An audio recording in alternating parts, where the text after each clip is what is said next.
Hello, everyone, and welcome back to Smooth Reviews. This review is going to be on Rezero, Season 2, Episode 12. Man, a lot of things went down in this here episode. We got to see the darker side of Echidna and why she was the witch, and we got to see Subaru's action. We also got to see why the other witches take up for Subaru. Now, at the start of this episode, we have the witch who pretended to be Rim. Now, if you guys seen season one, you understand everything that Rim did for Subaru to bring him back from the depths of despair. But in this episode, knowing that Rim was one of the main people to bring Subaru back to his senses once he's starting to become lost, Echidna sent one of the witches to pretend to be Rim because Echidna, the witch of greed, had an ulterior motive, ulterior plan. She needs Subaru to fulfill his duty in order to do something for her, which hasn't been said in here before, but I believe since it's been touched upon already, there was a few subtle hints that I think I've found about what it is that Echidna actually really wants from liberating the sanctuary, if you will. Now, this one started off with the Witch of Lust pretending to be Rim. She was really just using the words, some of the words that Rim used before. Subaru, he's starting to be taken in by it, because he can't resist Rim because she's very dear to him in his heart. When he lost her, you seen his act on the very first couple episodes of season two, in which he realized that he couldn't get Rim back, so he literally stabbed himself in the throat. There's less painful ways to go, but he literally stabbed himself in the throat to try to bring her back. So we know the affection that Subaru has for Rim. So therefore, Echidna saw this because remember, anytime someone enters the shrine or the trial, Echidna can literally read some of the things that happen in their lives. That's how she was able to make the different scene where Subaru, his home, his school, all of this. So remember, Echidna saw how much Rim meant to him in this, so that's why she would send the other witch, to pretend to be Rim, to bring Subaru back from the depths of despair from what happened in the earlier episode. Now, moving along from there, Subaru tries to take the second trial. Now, he didn't want to take the second trial. He was immediately brought into the second trial because he kept begging to go to Echidna. The reason he was begging to go to Echidna, we all know they established a relationship, and Subaru could always just tell her what's going on because she was the only one that he can confide in about his return by death. So, of course, Subaru would go and try to talk to the one person that he know who can relate to his situation, and she's shown to be sincere from that point. So he was actually relying on Echidna, but as we saw in the episode, she had interior motives that took Subaru by surprise. Now, personally, I knew she was a witch. I knew she was a witch of greed, and yes, her character was really put together. Like, if she, as she said in the episode, everything she was doing was all calculated.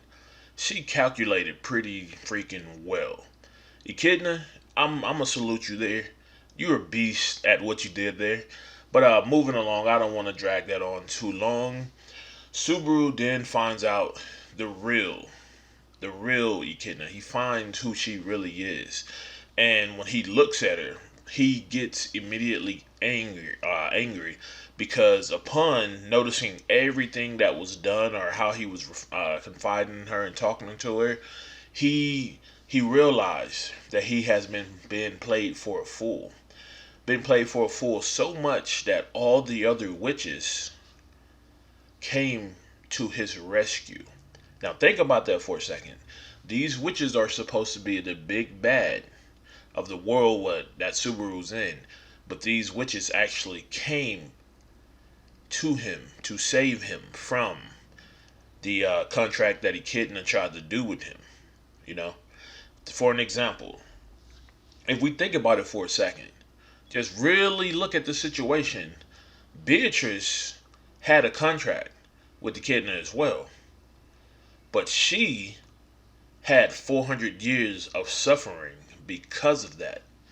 So, Subaru has suffered more than any person that I've seen in a different anime because he has to relive it over and over and over. Now, think about if he was doing that for 400 years, he wouldn't be the same anymore. He would literally be steps and steps and leaps and bounds above Betelgeuse. Okay? And you understand how he was. Now, getting back to the main point, Rezero season 2.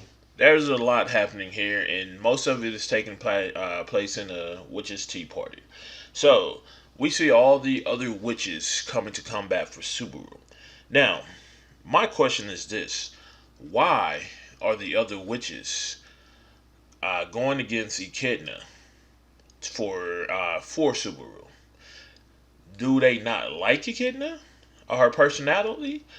Like, are they also competing to make a contract with Subaru? You can't. We have no way of finding out this right now at this moment, but I'm pretty sure that just listening to Subaru and the kid talk and how welcoming he was to a witch and not just talking down on her because she was a witch, I think they have taken a liking to Subaru from that point. Okay, but I think they also kind of didn't like when Subaru had that change of emotion and when he looked Echidna in her eye and said, "You're a witch." Like, that was pretty funny to me right there because he just looked at her knowing she was a witch. "You're a witch." You know what I'm saying? And, man, he's been taking a fool up. So I understood his anger. Maybe they understood it too. But, man, that cliffhanger showing Satella showing up. Now, that's the other thing I wanted to talk about. Previously, Satella did not show up within the Witch's Tea Party. She shown up outside of the Witch's Tea Party. And if she's locked behind a barrier, how was it that Satella was able to, manifest herself outside of the place? And how was she able to manifest herself inside this this place that Kidna's in? It really doesn't make sense at this point, but I'm pretty sure later on they're going to explain it to us and let us know what's actually happening, with Satella and how she's able to pierce the barrier that she's in or kind of manifest herself. I think that's gonna actually come in play, like, because you notice a lot that Emilia has some of her features, like, for sure. When you looked under the veil, or you saw like the half part of the veil, you seen the hair. It's similar to Emilia's. That affection that Satella has, it has to be there for some reason. She just can't say she loves Subaru, she love him all this time, especially when he was getting overloaded, when he was inside of her shadow. You just don't have this type of love for someone if you haven't lived there in a previous life. If one of the parallel worlds that Subaru, because that's the next thing we need to touch on too, by the way. So in this trial showed that when Subaru died in another world, all the consequences of him dying in those other worlds, the worlds continue to move on. And so it's basically saying Subaru's deaths were for nothing. It was to the point of where Subaru was taking this trial. He had, like, it's shown how much he had let go of the person he was before in those death loops. He literally said he is dead, to himself. He didn't say I or anything on that. He said he is dead, meaning Subaru cut all ties with his previous selves, and he's already over it. Now, if you listen or look close to that, that is a problem for the human psyche. If you're able to cut off who you were at a specific point, and not remember that as a lesson, then you're already going over the deep end. And I believe Subaru has reached that state because of all the deaths that he had. That's just my personal take on that. Now, that scene with Reinhardt versus Puck. Now, that one, I think it was done pretty freaking well. Uh, I didn't know Puck was going to get wiped away that easy, but it is Reinhardt van Australia. He is a sword saint. That's what they exist for. They are the hero, are supposed to be the hero of the story of, the story of where they live and the story of Rezero. Okay? And again, let's touch back on a Satella thing. How is she able to pierce through? I have no idea myself. I'm pretty sure Subaru doesn't know. How is it her? Now, I have a running theory here. My running theory is, alright, so bear with me on this. I'm probably going to put this theory for another video. I'm going to try to explain it. But I believe, personally, that Emilia, from the very first time Subaru, or Satella, from the very first time that Subaru met her, when she gave him the name Satella, that Satella is the same one that's super infatuated with Subaru. Now, I know some of you are like, what? What are you talking about? She ended up being Emilia and things of that sort, right? Okay. Now, explain to me this. When they went to the auction house, that's what I like to call it, with old man Rum, and for the first time, Subaru was trying to tell Satella not to come in. And when she came in, she immediately was sliced and she was dying, her blood pouring out before Subaru. Subaru grabbed her hand because he was that infatuated with her. Because remember, in this hard, torn world he just came into, that was the only person that showed him compassion and stayed with him and healed him the whole time. Right? He grabbed out to her hand and told her he will not let her die, telling her all these things. I will save you.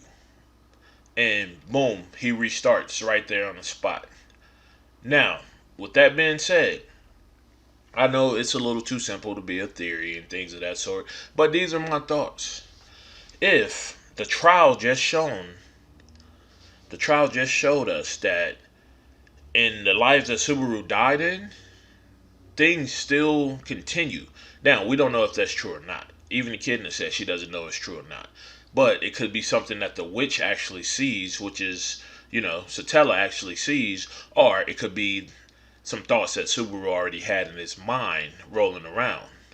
But that doesn't explain the reasonings for why Satella loves Subaru so much. So there has to be a link in the story that we already seen that made her love Subaru. And I'm thinking it was from that very first 3 episodes when they were actually together and she called herself Satella.